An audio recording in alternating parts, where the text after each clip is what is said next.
Bonjour à tous et bienvenue à Autour de la Ligue, édition séries éliminatoires. Shane, comment ça va? Oh, ça va très bien. Écoute, les séries sont commencées. On a eu des bons matchs déjà. Hier, le match Floride-Tampa, c'était un des meilleurs matchs que j'ai jamais vu, honnêtement, là. C'était vraiment le fun à voir. Ok. Moi, je suis content. C'est, c'est une série qu'on espère toutes qui va se rendre à 7. Ça pourrait être plus, ça serait encore mieux, mais c'était intense du début à la fin. Je reviens pas de l'intensité qu'il y avait, puis le talent des deux équipes, c'est mental. Ouais, vraiment. Alors, écoute, c'était beau à voir l'aspect physique, puis les beaux jeux aussi. Kucherov qui revient, puis déjà 2 buts. Non, c'était le fun à voir. 2 buts, puis on va lui donner, c'est un playmaker, le gars. Là. Tu regardes même sa passe qu'il a faite en avant du but, ce qu'on pensait tout qu'il était pour tirer, puis il a fini par la Ah ouais. passer, qui a mené à. C'est ça et tout. Le gars, il est ridicule. Euh, Aussi, une autre chose que j'ai vraiment apprécié, puis que j'ai oublié que j'aimais tellement, c'est les partisans. Ah ouais. L'atmosphère, c'était juste ridicule, puis c'est quoi, 9000 personnes d'instant, là? C'est pas comme si l'aréna était pleine, là. Ouais. Puis j'étais surpris de voir ça provenant des Panthers parce que moi j'étais allé voir un match là-bas en Floride à Sunrise. Puis en plus de ça, c'était la soirée aussi qui retirait le chandail à Luongo. Oh my God. Puis il y avait personne dans les estrades, c'était quasiment vide, il y avait pas d'émotion, personne tu sais, personne n'était dans le game. Puis là c'était le contraire complètement. Fait que c'est ça que ça fait les séries hein, ça change le monde. C'est ridicule. J'ai hâte de voir comment est-ce que ça va être pour quand le Nord s'en va aux États-Unis ou quelque chose de Hmm. même, tu sais. J'ai pas de mots. C'est ridicule la différence que ça fait, on va dire. Ouais, puis les joueurs le Euh, savent, les joueurs le sentent aussi, hein.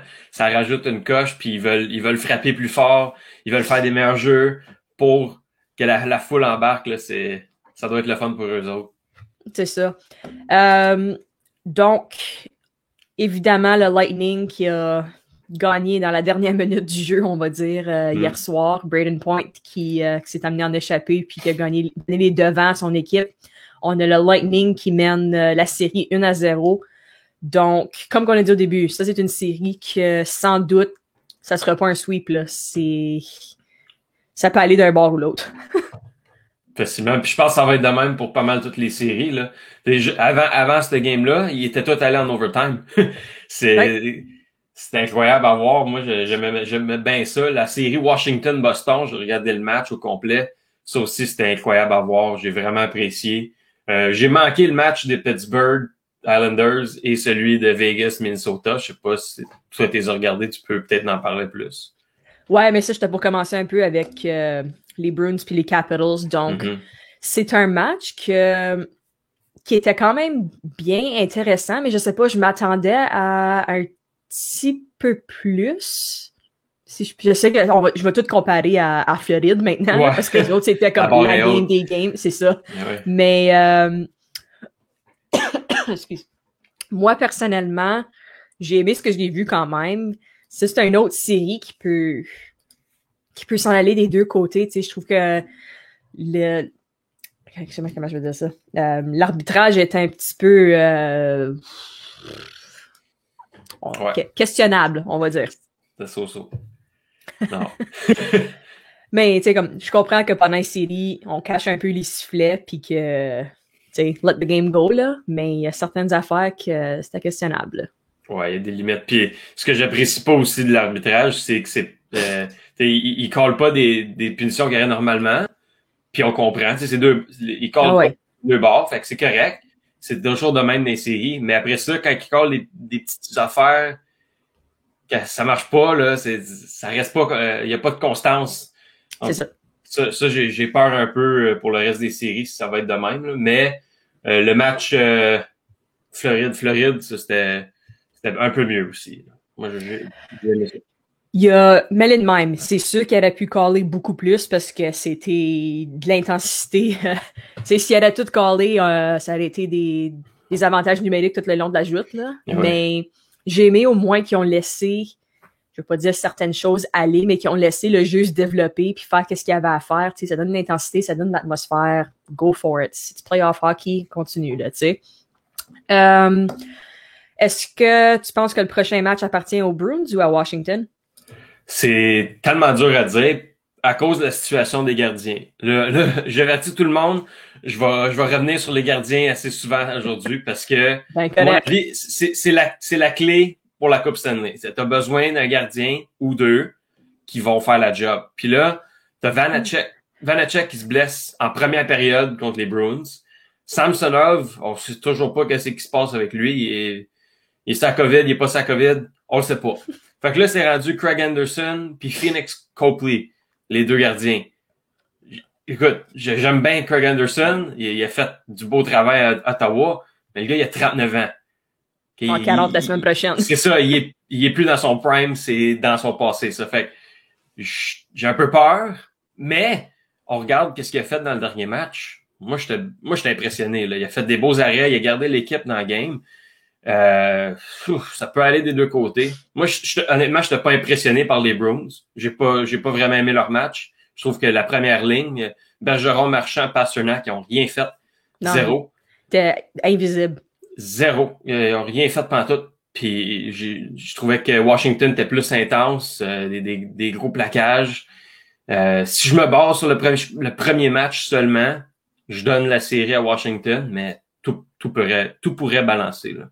Bon, oui, c'est sûr. Puis comme tu as dit, t'as un Craig Anderson qui est je veux pas dire un hit or miss, mais c'est soit qu'il l'a ou c'est soit qu'il l'a pas. Ouais. Dans les dernières saisons avec Ottawa, il y avait une saison haute, il y avait une saison basse. Il est très inconsistant. So, oui, moi aussi, ça me fait peur pour Washington de voir qu'est-ce qui va se passer avec leur situation gardien. Si Samsonov y revient, ça risque de peut-être changer les affaires. On ne sait pas. Mais ouais, comme tu as dit avec Boston, moi aussi, j'ai trouvé que l'intensité était pas comme qu'elle aurait dû être pour un premier match de série. Là, je m'attendais à plus d'eux autres. Moi aussi, je vais dire, basé sur la première joute, c'est Washington qui ont le upper hand, comme qu'on dit, mais anything can happen. En effet. Puis si on se base même sur la saison régulière, c'est Boston qui avait gagné la saison régulière contre Washington. Boston a fini avec 4 victoires, 1 défaite, puis 2 défaites en overtime. Puis Marchand, il a fini avec 7 buts, 6 passes, 13 points contre Washington. Fait que lui, c'est sûr qu'il faut le watcher. Et il n'a pas eu un bon match, le premier match, mais c'est un vétéran, il sait qu'est-ce qu'il a besoin de faire, lui, puis il va le faire, c'est sûr. Fait la série est loin d'être finie. Moi, d'après moi, celle-là aussi, ça va en 7. On va voir. Ça ressemble pas mal à ça, là. Pour passer au prochain, on va rester un peu dans l'Est, là. Pittsburgh, puis les Islanders. Donc, toi, t'as dit que t'as pas écouté le match. Non. Moi, je l'ai écouté hier. Personnellement, j'étais juste pas impressionné par le match. Je m'attendais à plus d'intensité. Je veux pas continuer à comparer à Floride parce que, comme on a dit, c'est la barre qui est la plus haute, puis on va tout comparer à ça, mais ça avait l'air d'un match de saison régulière, là. C'était pas... tu sais, je m'attendais à plus. Je m'attendais à beaucoup plus d'intensité des deux équipes. Mais on va donner le crédit à Kyle Palmieri quand il est dû. Shoot from anywhere. Wow. Puis, tu sais, ça rentre, là. Style n'importe où, ça marche. Donc, on a les Islanders qui sont en devant de la série 1-0, puis qui gagnent 4-3 en prolongation. Pendant la saison régulière, j'ai trouvé mon stat ici, là.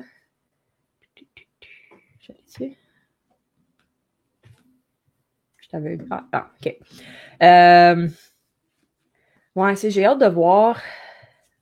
T'as un Chris Letang qui a quand même bien joué hier aussi. Tu sais, t'as certains joueurs qui se sont montrés. Vous allez excuser mes chiens qui jappent en ce moment pour rien encore. Puis Pittsburgh qui a gagné en saison régulière 6-2 aussi.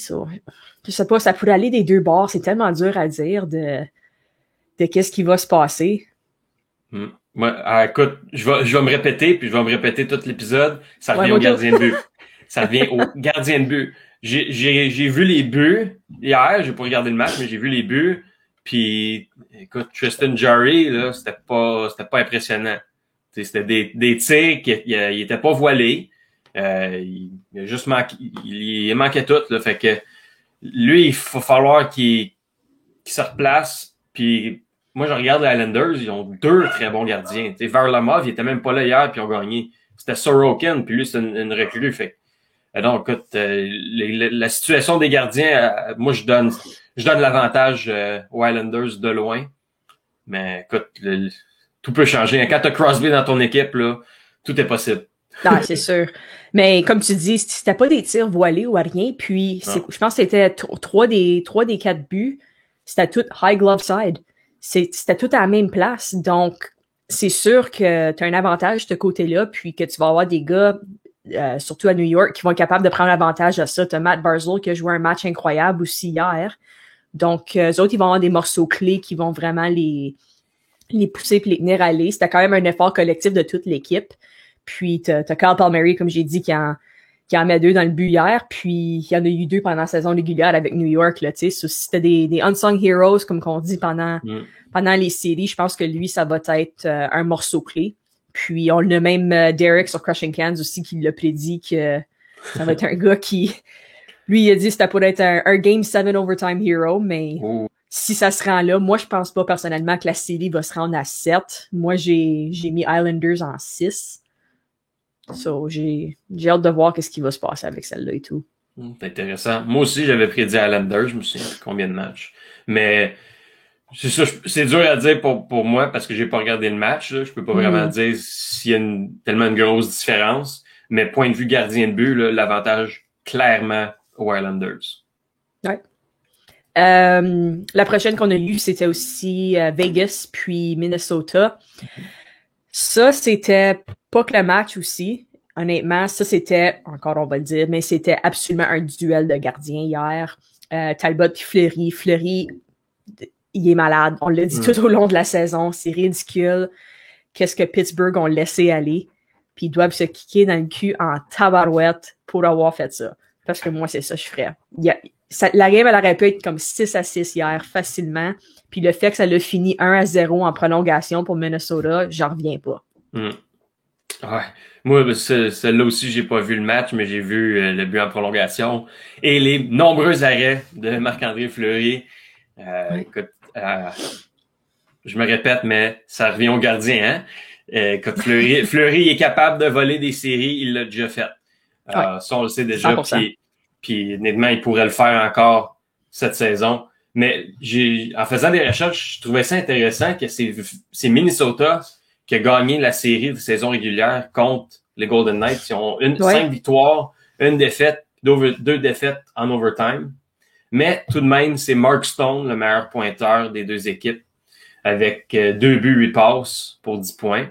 Là, ce qui est intéressant, par contre, c'est que tout autour de la saison, Mark Stone il a joué avec Max Pacioretty. Pacioretty n'était pas là hier. Fait que je sais pas si ça l'a changé. Les 8 passes de Mark Stone, c'est pas mal tout à Pacioretty qu'ils ont fait. C'est sûr, ça l'aide pas quand tu perds ton meilleur marqueur. C'est carrément ça, Pacioretty, c'est un meilleur marqueur. Mais non, moi, je pense que ça va revenir à Fleury Talbot. Là. Je donne l'avantage à Fleury, mais Talbot il nous a montré hier, c'est quoi 42 arrêts, un jeu blanc. Ridicule. Lui aussi est capable. En première période, c'était 20-5 pour Vegas, les tirs au but. Juste là, je regardais ça et j'ai dit non, ça se peut pas. Puis je me rapproche de l'écran et j'ai dit Colin, j'ai dit ça se peut pas. Puis c'est pour ça que je dis c'est étonnant que ça l'a juste fini 1-0 puis ça prouve comment c'est un duel de gardiens. Talbot qui a peut-être pas fait des arrêts miracles comme Fleury a fait tout au long de la joute, mais il en a arrêté du rubber là, comme il l'a vu hier soir. Puis je vais donner quand même à Mark Stone qui a eu beaucoup de jeux offensifs hier soir. Il est allé coast to coast à un moment donné aussi. Ouais. Il a tout fait, il a tout déjoué l'équipe. Puis, tu sais, Talbot à la fin, il était à la bonne place. C'est une autre série, ça, qui peut s'en aller n'importe quelle direction. Mais j'ai bien aimé ce que j'ai vu pour la première joute. Puis, l'atmosphère dans la Fortress, comme ils disent, là, c'est ridicule. Moi, c'est sur ma bucket list d'aller voir une partie là à un moment donné, là, parce que c'est fun à voir les fans comment into it qui sont, là, tu sais. C'est des vrais fans, ça. Puis, moi, comme je reviens aussi à la fois que j'étais allé en Floride, j'étais allé voir une game à Sunrise pour les Panthers, puis une game à Tampa Bay pour le Lightning. C'est dans le même état. Les 2 équipes sont en Floride, mais la différence pour les partisans est incroyable. Moi, j'ai vraiment pas été impressionné pour les Panthers, là, il y avait pas des bons fans, on va être honnête, là. Écoute, t'as Luongo qui se fait retirer son chandail puis il applaudit presque pas. Fait. Ça, j'étais pas impressionné. Mais, contrairement à ça, Tampa Bay, j'étais vraiment impressionné. Je m'attendais pas à ce que les fans soient tellement passionnés puis qu'ils connaissent leur hockey. Ils sont vraiment, ils sont vraiment connaissants puis ils ont une bonne équipe là-bas. Ça, j'étais vraiment impressionné. Mais Vegas, ça, je m'attendais vraiment pas à ça. Honnêtement, là, c'est dans le beau milieu du désert puis ils jouent au hockey. Ça fait pas de sens, mais le monde aime leur équipe dès le départ, là, dès la première saison, ils aiment leur équipe. Puis écoute, faut watcher Vegas pour cette saison encore une fois, là, pourrait se rendre assez loin. Ça serait pas la première fois non plus. Non.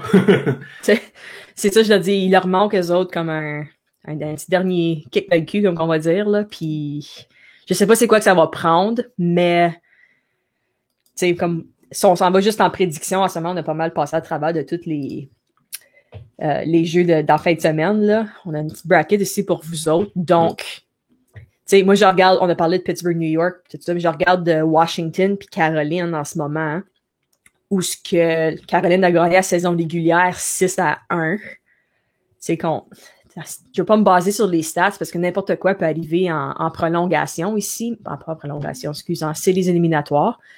Mais, tu sais, Nashville, ils ont l'expérience aussi en séries éliminatoires, là, tu sais. So, je sais pas qu'est-ce que... Je regarde peut-être Nashville, moi. Ouais, c'est dur à dire. Vers la fin de la saison, Nashville détruit Caroline. Je pense qu'ils ont gagné comme 5-0, tu sais. Fait que tout est possible. Nashville, ils ont pas l'équipe qu'il y avait avant. Mais moi, je suis vraiment impressionné par Saros, leur gardien de but. Ouais. Ils ont toujours une bonne défensive. Il y a Roman Josi, Ryan Ellis, Mathias Ekholm. Défensivement, sont assez forts. Enfin, à l'attaque, ils ont Philip Forsberg. Matt Duchesne est encore là. On l'entend pas beaucoup parler. On l'entend pas parler, mais... mais honnêtement, je peux pas voir Caroline perdre celle-là. Ça ferait pas de sens. Ils ont tellement une bonne équipe. T'as Dougie Hamilton, Jacob Slavin, Brett Pesci à défense, Sebastian Aho, Svechnikov, Trocheck cette saison, c'est incroyable. Ouais. Je peux pas voir Caroline perdre celle-là, honnêtement. Là, je pense qu'ils vont... Sur papier, je suis d'accord avec toi, mais je vais quand même prendre pour Nashville parce que moi, je pense que l'expérience de Nashville, c'est ça qui va mener à la victoire par-dessus la Caroline. All right. On a notre première prédiction intéressante. All right. Moi, je vais dire Nashville en 6. Wow. OK. Moi, je pense que j'ai mis...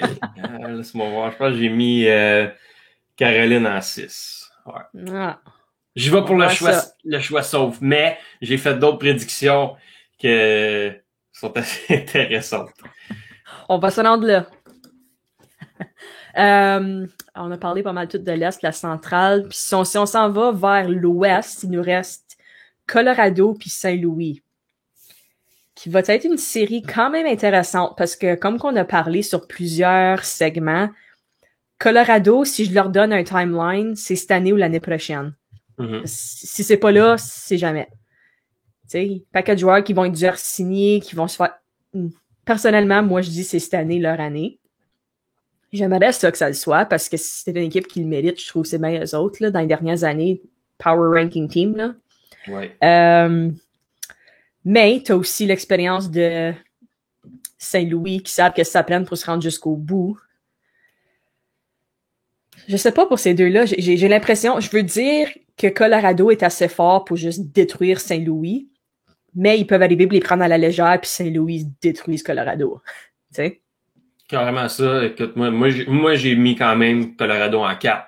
D'après moi, ils vont les balayer. J'ai mis en 5. C'est, Bennington, cette saison, je ne l'ai pas impressionné. Je trouve que... Pas du tout. Mentalement, il était pas là. Par bout, on l'a vu contre les Sharks, il a pété une coche à rien. Je trouve qu'il bien des coches. il est pas dans sa bulle cette saison. Fait que lui, il me fait peur un peu. Je pense pas qu'il va être capable de faire qu'est-ce qu'il a fait quand Saint-Louis a gagné la coupe. Puis, faut pas oublier, ils ont perdu Pietrangelo. C'est leur capitaine. C'était leur capitaine, dans le fond. Ça fait toujours mal. T'sais. Et c'est une grosse pièce pour eux autres. Rien contre Ryan O'Reilly, c'est un bon capitaine, mais écoute, Pietrangelo, c'était une grosse pièce. C'était leur défenseur, ça, vraiment. Fait que, non, moi, je pense pas que Saint-Louis va avoir de chance dans celle-là. Colorado sont bien trop forts. Ah, c'est ça que j'ai dit moi aussi.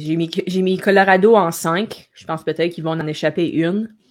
Pas plus. Parce que c'est une équipe qui est trop forte. Puis, comme tu as dit, je sais pas si Pennington t'a juste frustré de sa saison ou s'il il pétait des coches à tout. Il était juste pas lui-même, il était pas là, il a pas de l'air heureux. Tu sais? So, ouais. Colorado en 5, puis toi tu dis Colorado en 4. So, c'est pas mal notre premier sweep de la saison. Je pense qu'on a prédit, à moins que t'en aies un autre de caché en quelque part qu'on va arriver bientôt. Non, c'est le seul que j'ai. Les autres s'en vont pas mal en 6 ou en 7. OK. Ouais, ça va être la seule série, dans le fond, je trouve, qui sera pas serrée. Celle-là, je vois pas comment que ça va être...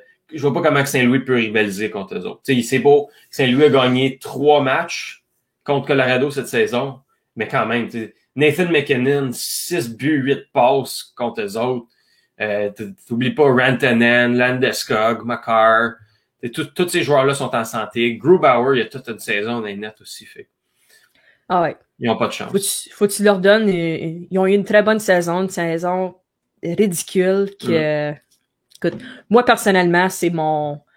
Je vais pas dire mon Cinderella team parce que c'est pas vraiment un Cinderella story, là, mais c'est mon coup de cœur, ça serait Colorado cette année qui se rend jusqu'à la fin. Puis si on monte finalement dans le nord, qu'est-ce que t'en penses avec Edmonton puis Winnipeg? Oh, c'est là que ça commence, OK? C'est là que ça commence. Je t'écoute. Buckle up. J'ai mis Winnipeg en 7.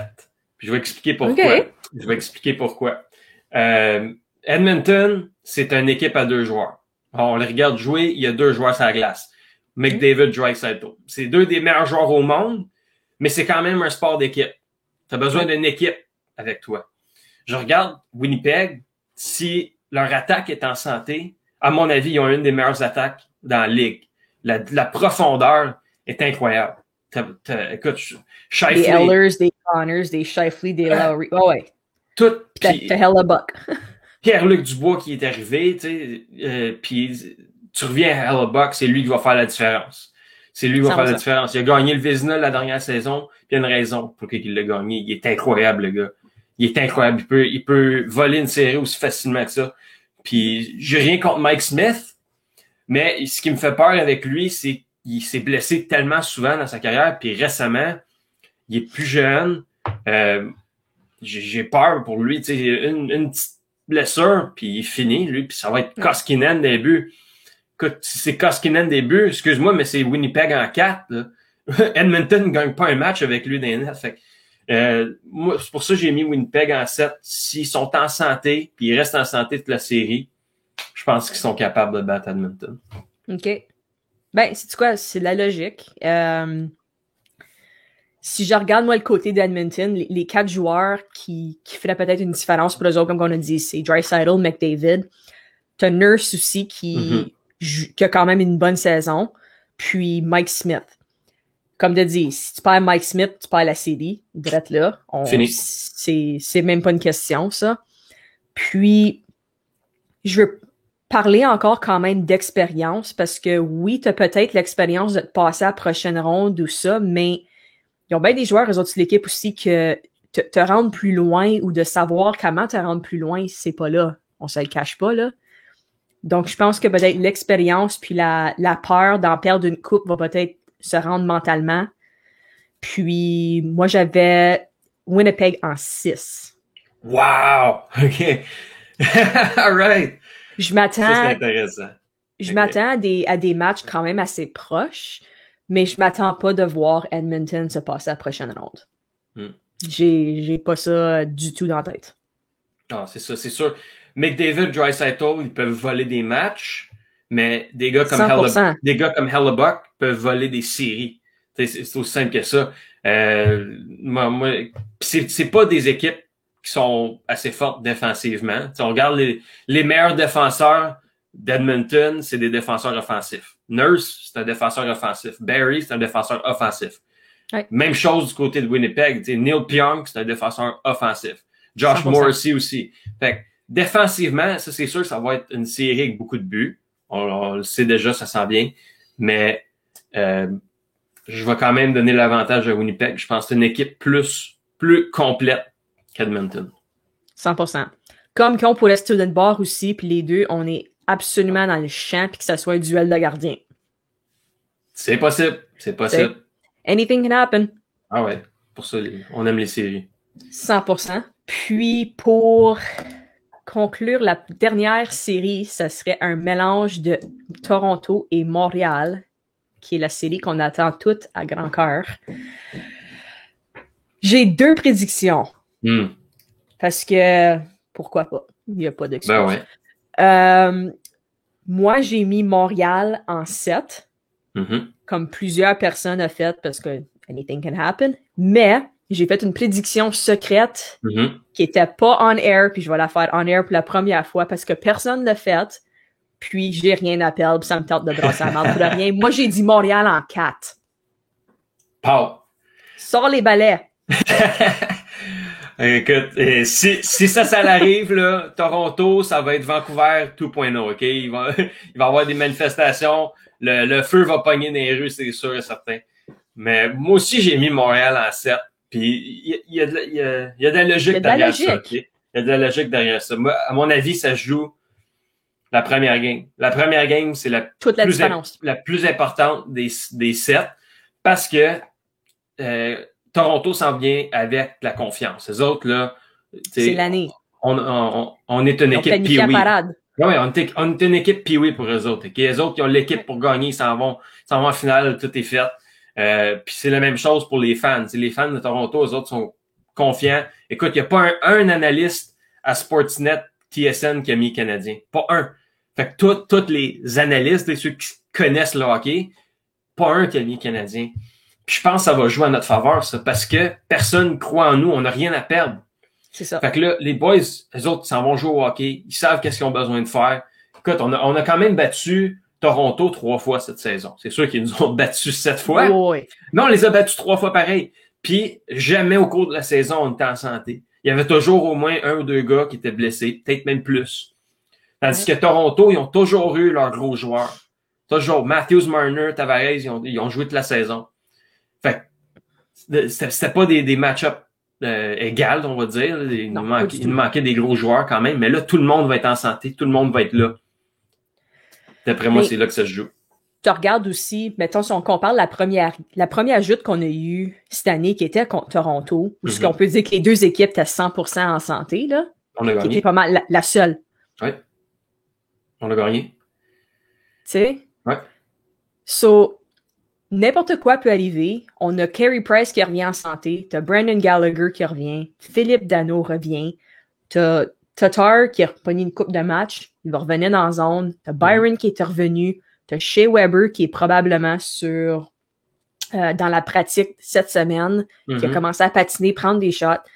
On a une équipe pour de la compétition, tant qu'à moi. On n'a aucune excuse pour compétitionner. Puis comme tu as dit, on n'a absolument rien à perdre. Puis c'est ça qui va être dans notre faveur. Parce qu'eux autres, ils ont déjà planifié la route pour la parade. La journée est déjà bookée. Tu sais, c'est tellement de pression. Puis aussitôt que si on gagnerait la première joute, le doute se met dans la tête. Puis la pression, elle commence. Ça va être notre seul avantage, c'est de jouer avec la pression sur l'équipe. Parce que si on gagne cette série-là, nous autres, c'est notre Coupe Stanley. On se le cachera pas, là. Oh ouais. C'est notre Coupe Stanley. Victoire. Grosse victoire. Tu sais, dans ma tête, c'est comme, I don't even care qu'est-ce qu'on fait après, juste pas Toronto. I don't give a shit qu'est-ce qu'on fait après. Je le cache pas, là. Pff, crash and burn for all I care. C'est sûr que je veux pas que ça l'arrive, mais écoute, ils ont tout donné. Ils ont tout donné. S'ils perdent en première ronde, deuxième ronde, s'ils se rendent pas à la fin, puis s'il n'y a pas de coupe, ça rue à la fin de la saison, eux autres, j'ai hâte de voir ce que ça va donner dans les prochaines années. Parce que, OK, oui, ils ont encore du talent sur l'équipe, ils ont encore les chances de se rendre en quelque part, mais en fait, futur, ils ont tout donné. Ouais. Ah, ils ont tous misé sur cette saison. Puis C'est ça, qui est correct. À cause je leur donne les props ouais. d'avoir eu les boules pour dire, écoute, sais-tu quoi, tout est sur la table, all in, c'est notre année. Je leur donne 100% de courage d'avoir fait ça. Bravo, parce que moi aussi, j'aurais aimé ça avoir l'équipe, puis on va dire encore, les boules de dire, non, sais-tu quoi, on met tout cette année, let's go, it's our year. Ouais. Qu'on n'a pas fait parce qu'on sait qu'on n'est pas encore 100% là. C'est ça. Puis, tu sais, on regarde les derniers gagnants de la Coupe Stanley. On va prendre Tampa la saison dernière. Ils ont donné beaucoup pour avoir des joueurs comme Barclay Goodrow puis Blake Coleman. Puis finalement, ça a fait la différence. Ils ont gagné la Coupe. 100%. Ces joueurs-là ont joué des gros rôles. Fait que là, on se demande, tu sais, des gars comme Nick Foligno, Wayne Simmons, Joe Thornton, qu'est-ce qu'ils vont faire dans les séries? T'sais? Est-ce que vraiment c'était des bons investissements? Puis moi, c'est un point, j'ai 2 points dans le fond qui pourraient faire la différence dans la série. On revient encore avec les gardiens. Jack Campbell, écoute, il était incroyable cette saison, faut lui donner. Puis c'est un bon gars. Je suis content de voir ça pour lui. Mais est-ce que vraiment, il a jamais été dans les séries? Est-ce que vraiment ça va être lui qui va t'amener à la Coupe Stanley? Moi, je pense pas. Je sais pas. Ça peut être une situation, il va-tu faire comme un Bennington, se tourner de bord, stand on his head, puis être capable de le faire? Personnellement, je pense pas. Je le trouve très bon gardien, mais je le trouve encore un petit peu trop cocky.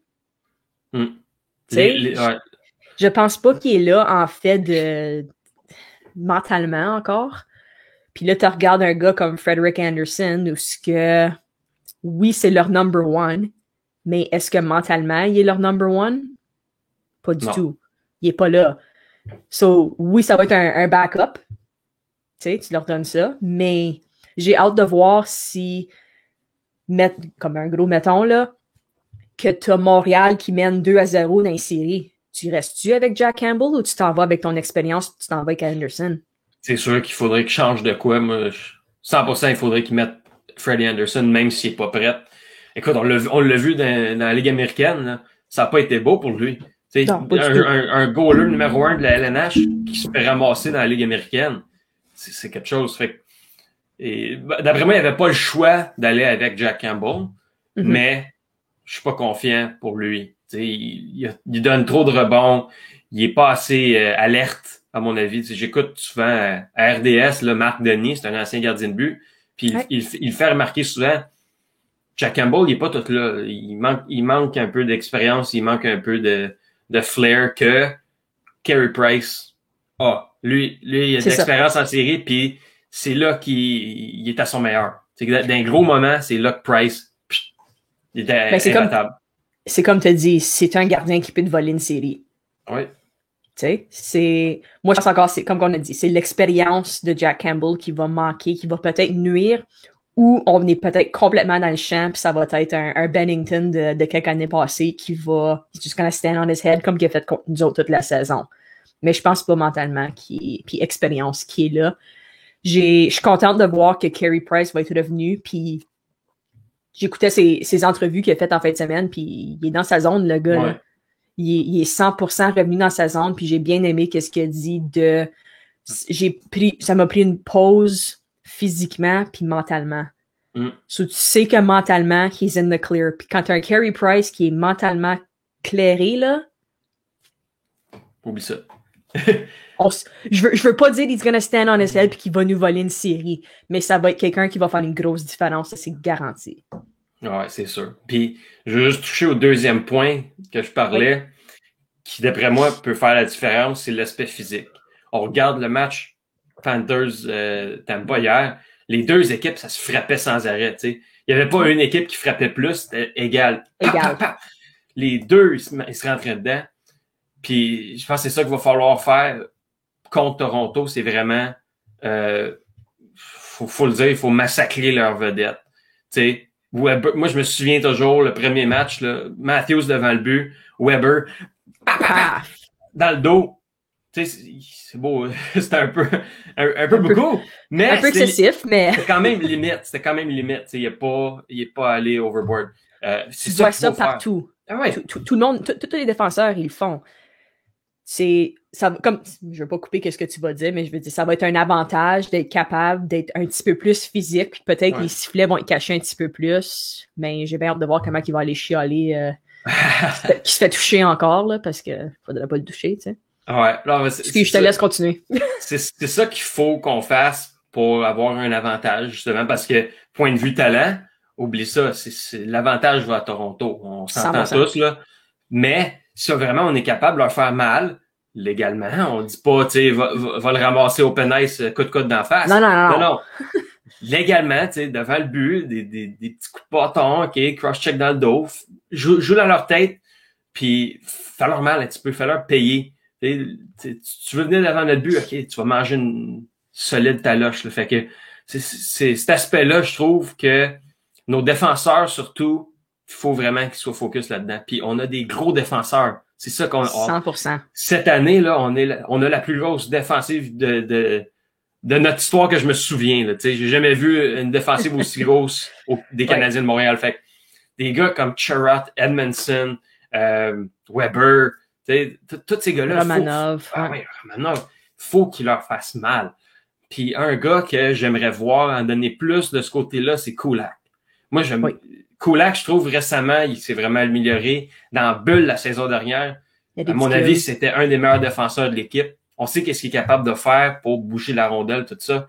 Mais physiquement, je vais en voir donner plus parce que c'est un gros gars. Un gros gars, il est capable de faire mal. Mais on dirait qu'il s'en retient un peu. Fait que là, j'espère que Dom Ducharme puis Richardson, ils vont y parler. Ils disent, OK, t'as un gars devant le but, là, ramasse-le, t'as pas besoin. Ah oui. C'est ça qui manque, c'est l'aspect physique. Une fois qu'il commence à garocher une coupe de coups, tant qu'à moi, il est complet. Parce que, comme tu as dit, dans la bulle l'année passée, c'était notre défenseur. Ouais. Tu sais, j'ai hâte de voir aussi si Jeff Petrie va être capable de continuer son aspect offensif. Parce qu'il a fait une grosse différence pour nous autres cette année, surtout. Puis, un peu curieuse aussi de voir ce serait quoi la situation si jamais Weber serait pas prêt pour revenir à temps. Parce qu'ils ont dit que everything should be fine, mais tu sais, tu rajoutes-tu des Gustafsson, des Merrill, qui tu mets? Je pense qu'il faut y aller avec Merrill. Au moins pour la première game, là, on va voir. Puck moving defenseman. Puck moving defenseman, mais il est aussi, défensivement, il est meilleur que Gustafsson.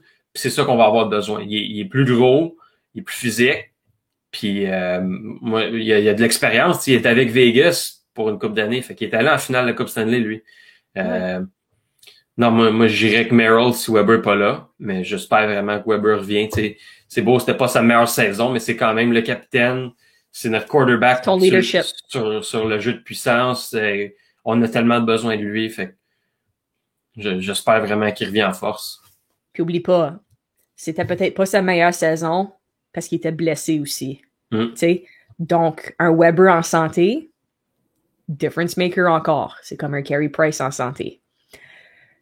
Une chose que je voulais toucher aussi dessus avec toi, c'est ton opinion sur le fait que Kotkaniemi soit en gilet gris, puis t'as un gars comme Stahl qui est dans l'alignement. Est-ce que tu penses que c'est une bonne décision? Est-ce que tu changerais quelque chose? Ben, il y a rien de concret, confirmé là, encore, là. C'est juste pour la pratique. Mais si vraiment c'est comme ça pour la première game, je suis un peu déçu, je vais être honnête. C'est beau, on y va avec l'expérience. Stahl a gagné une Coupe Stanley, c'est un excellent vétéran, puis il y a de l'expérience au bout, mais si on y va par mérite, ça serait Kéké. On s'entend, là, il a joué beaucoup mieux que Stahl pour les matchs que Stahl est arrivé avec nous. Donc, ça, je suis un peu déçu. Puis de voir Caulfield aussi, sa 5e, je m'y attendais. Je sais pas vraiment comment me sentir là-dessus, parce que ça fait du sens. Il est jeune, sa première saison, il a joué 10 games dans la Ligue nationale. Est-ce que tu veux vraiment l'envoyer dans une série contre Toronto? Mais à un autre côté, on a besoin de but. Lui, c'est un marqueur naturel. Fait que je sais pas, je veux vraiment pas être Dominique Ducharme présentement, là. Il a pas sa job facile. Non, c'est certain. Écoute, si je mets mon petit 5 cents dessus, je suis d'accord avec ce que tu as dit pour Stahl parce que si tu regardes ces dernières semaines même, c'est pas quelqu'un qui méritait, tant qu'à moi, d'être dans l'alignement, mais tu avais l'aspect qui jouait blessé. Comme que plusieurs personnes ont dit, si tu joues blessé puis tu essaies de pogner un spot dans les playoffs, tant qu'à moi, je dirais, écoute, je suis blessé, mais quelqu'un qui est capable de prendre ma place, puis, tu sais, j'étais un peu déçu de l'aspect leadership de ce côté-là, qui s'est pas enlevé lui-même pour dire, je suis blessé, mais quelqu'un qui est capable au moins de faire la job sur la glace. Ouais. 1. 2. Kotkaniemi, on l'a vu dans Bulle l'année passée, lui puis Suzuki, 2 de nos meilleurs centres. Right? On se le cache pas. Puis, non, ça va peut-être pas pour lui en ce moment, dans les dernières parties, mais c'est bien quelqu'un qui se donnait, puis qui essayait, puis qui se donnait, puis qui essayait, c'est lui. So, oui, sur ton point, en fait, de mérite, 100% du sens, le monde chie dessus, puis tout. Écoute, le jeune, il a 20 ans, il est à l'aile, il est au centre, puis il joue en dessous de 10 minutes par game, c'est la 3e ou c'est la 4e. Comment est-ce que tu veux développer un joueur quand tu sacs sa 4e ligne? 2. Tu sais? 3 pour Caulfield. Comme tu as dit, ça fait du sens qu'il n'est pas dans l'alignement parce que tu as joué 10 games, tu n'as pas l'expérience, tu veux aller avec ton expérience. Si tu as besoin des buts, oui, c'est quelqu'un que tu veux, mais comme qu'on a parlé aussi dans les derniers shows, si tu regardes vraiment le jeu de Caulfield sur la glace, puis tu le regardes juste lui, là, il est un peu perdu. Surtout défensivement. On dirait qu'il manque l'expérience, puis il manque de savoir qu'est-ce qu'il fait un peu en arrière. Offensivement, j'y enlève absolument rien. C'est un naturel, comme tu as dit. Donc, je peux comprendre l'aspect où ce qu'on n'est pas sûr qu'est-ce qu'on fait avec lui dans les séries à cause qu'il est un peu perdu, puis défensivement, est-ce que tu veux prendre la chance avec une équipe comme Toronto, très offensif, qui peuvent en prendre avantage? Oui, je le sacrais sa 5e ligne pour maintenant. Mais si tu tournes de bord puis que tu perds, mettons, une série 2-0, sac les sur la glace. Ouais. Ah, il n'y a rien à perdre rendu là, mais... Exactement. C'est vraiment une situation intéressante pour qui tu mets dans l'alignement parce qu'on a tellement de profondeur. Puis c'est le fun en tant que fan, tu sais, t'es comme un bon problème. Hey, maudit, on sait même plus qui mettre parce qu'on on a tellement de bons joueurs. Mais c'est pour ça que je dis je veux vraiment pas être Dominique Duchamp présentement là. Peu importe qu'est-ce qu'il fait, il y a du monde qui seront pas d'accord. C'est sûr, tu peux pas plaire à personne. À ce point-là, il faut juste apprécier qu'est-ce qu'on a sur la glace. Puis voter pour notre équipe, tu sais. Cheers the man, puis on espère qu'ils font du mieux possible. C'est ça. Puis, bon, ça fait un petit bout qu'on parle. Pour conclure, on a Price et Gallagher qui ont été cédés au Rocket. On se sent comme si on était en 2007, mais on n'est pas. Pour jouer un match ce soir à 19h, un match qui va être diffusé sur RDS, que je suis contente qu'ils vont faire. Bon.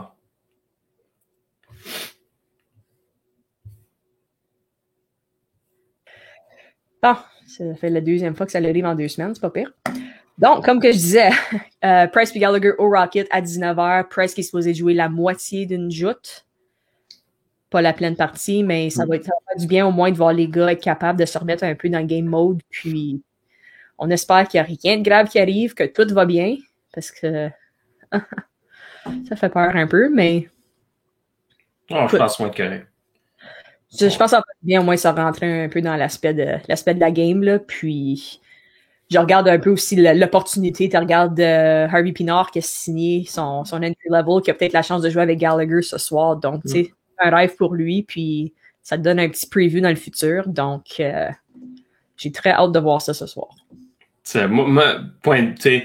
On parle de décision. Moi, je pense que c'est une très bonne décision, ça, de les envoyer pour se remettre dedans, se remettre dans une game, parce que là, c'est juste des pratiques qu'ils ont faites. Fait que c'est pas vraiment dans une situation du jeu. Là, ça va être le fun. C'est tout un niveau en dessous des Maple Leafs de Toronto, mais c'est quand même les Marlies. Fait que ça donne un petit aperçu. Peut-être que oui, mais bon. Je suis content de voir qu'ils ont pris la décision de les envoyer au Rocket. C'est drôle à voir, c'est drôle à dire. Quand j'ai vu ça, moi, je croyais pas. Là, c'est comme, voyons, pourquoi t'envoies Gallagher au Rocket? Mais ça fait du sens, Je le comprends. Oh ouais, 100%. So, écoute, on les remet dans la game, puis on se prépare pour jeudi. C'est simple comme ça. Avant qu'on vous quitte, je sais pas qu'est-ce qui se passe encore pour mercredi. Je pense pas qu'on a rien annoncé, puis même moi, je sais pas qu'est-ce qui se passe. Donc, stay tuned pour mercredi. Je suis sûre qu'on va avoir quelque chose de quand même excitant pour vous autres avec Dale. Suivez-nous sur les médias sociaux at Habs Tonight. On met des petits clips à chaque jour, pas mal, de différentes entrevues qu'on a faites, puis tout ce qui trend. Puis aussi de vous abonner à notre chaîne YouTube à Habs Tonight. Plusieurs différentes choses qui s'en viennent. On est en train de travailler sur du merch puis le site web en ce moment qui s'en viennent très vite. Donc, stay tuned pour ça. Puis si ça vous tente de faire partie du segment autour de la Ligue ou n'importe quel autre segment qu'on va faire, envoyez-nous un email à live@habstonight.com. Ça va nous faire plaisir de vous avoir avec nous pour parler de hockey. Shane, écoute, je te laisse là-dessus. Je sais pas si tu as quelques mots à dire à la fin, mais je te laisse la parole. Ben écoute, moi je suis juste vraiment excité. Là. Les séries sont en fait arriver, puis on a des fans. Moi je pense que c'est ça qui me rend le plus heureux, c'est vraiment voir des fans dans les estrades.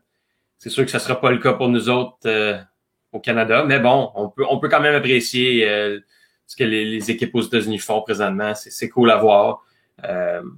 Puis des très bons matchs jusqu'à maintenant. Écoute, il y a Colorado à soir, je pense qu'il y a Caroline aussi, puis Price puis Gallagher. Une soirée remplie de hockey. C'est ça qui Yes. compte. Puis avant de quitter, la dernière chose que je voulais dire aussi, c'est samedi soir pour la deuxième partie des Canadiens et Toronto.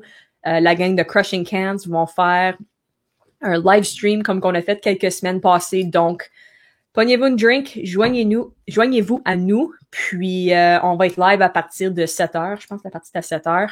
Mm-hmm. Puis on va parler de hockey, puis si ça vous tente de venir parler de hockey aussi sur du show, envoyez-nous un courriel. Les boys vont être extrêmement contents de vous avoir, mais ça risque d'être un bon show. So, on vous souhaite une très bonne journée, puis go Habs go!